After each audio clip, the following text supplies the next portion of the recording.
জামাত একটি দল, তারা ঘরে ঘরে গিয়ে বিকাশের নাম্বার নিচ্ছে এবং বিকাশে তারা টাকা দিয়ে তারা ভোট কেনার চেষ্টা করছে। জনগণের ধারে ধারে যাচ্ছি, জনগণের সাথে কথা বলছি, জনগণকে ভোট কেন্দ্রে আনার জন্য এবং জনগণকে ধানের শীষে ভোট দেওয়ার জন্য আমরা আন্তরিকতার সহিত প্রত্যেকটি জায়গায় কাজ করছি। ঠিক সেই সময় জামাত একটি দল, তারা ঘরে ঘরে গিয়ে বিকাশের নাম্বার নিচ্ছে এবং বিকাশে তারা টাকা দিয়ে তারা ভোট কেনার চেষ্টা করছে। তারা এনআইডি নাম্বার নিচ্ছে, সে এনআইডি কার্ড দিয়ে তারা ভোট জালিয়াতি করার চেষ্টা করছে। কারণ আপনারা সকলেই জানেন এনআইডি নাম্বারের সাথে আগামী নির্বাচনের কোনো সম্পর্ক নেই। ভোট প্রদানের জন্য এনআইডি নাম্বার প্রয়োজন হয় না। তাহলে তারা কেন, কোন উদ্দেশ্যে তারা এই এনআইডি নাম্বার নিচ্ছে? এবং আমার কাছে যে তথ্য চেষ্টা করছে এই এনআইডি নাম্বার দিয়ে তারা জাল ভোট দিবে।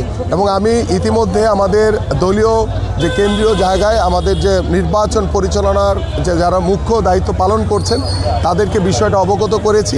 তারা আনুষ্ঠানিকভাবে এবং তাদের কাছে তথ্যপত্র দেওয়া হয়েছে, তারা আনুষ্ঠানিকভাবে আমাদের রিটার্নিং কর্মকর্তা এবং নির্বাচন কমিশনে বিষয়গুলো অবগত করা হবে।